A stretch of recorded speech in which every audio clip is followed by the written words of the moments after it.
नाज़रीन, अवामी न्यूज़ में खबरनि सिलसिलो जारी है। इन वक्त तव्हांखे पीर जो ॻोठ मां ख़बर ॾींदा हलूं त पीर जो ॻोठ ऐं आस पास जे इलाइक़नि में सर्दी जी लहर छाइजी वई। इन हवाले सां वधीक ॿुधाए रहियो आहे पीर जो ॻोठ मां अवामी न्यूज़ जी रिपोर्टर नोमान ख़ासकेली पंहिंजी इन रिपोर्ट में। पूरे मुल्क जी पीर जे ॻोठ में सर्दी में इज़ाफ़े खां पोइ गरम खाधनि पीतनि जी शयुनि में गरम कपिड़े पाइण जी शयुनि में इज़ाफ़ो थी वियो आहे। छो त पीर ॻोठ वासियुनि सां इन हवाले सां गौर वीचार पिया कयूं त वधीक हुननि जो छा चवणु आहे।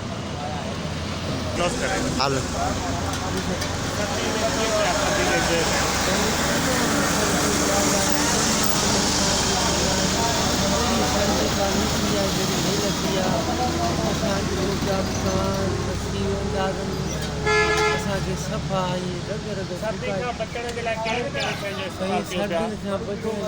गुड़ में इस्तेमालु कयूं था।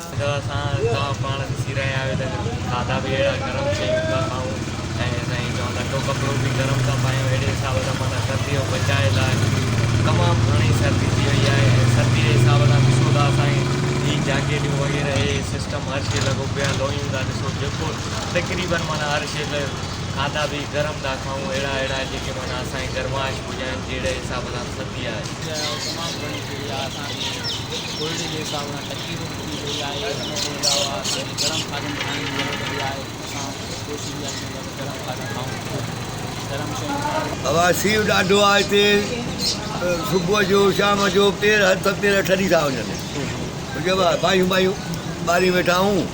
खाइण पीअण में बाबा पुसरियूं कप ताहिरी खाऊं था पिया। ॾाढो कंचो आहे मौला जो। चोर चार आहे सभु हर शइ आहे। नाज़रीन, जीअं त पीर ॻोठ जे रहवासियुनि जा गौर वीचार ॿुधो हुननि जो चवणो आहे त जी सर्दी में जो आई असां गरम खाधो ताहिरियूं बुसरनि बकरनि जो पिणु इस्तेमालु कयो पिया।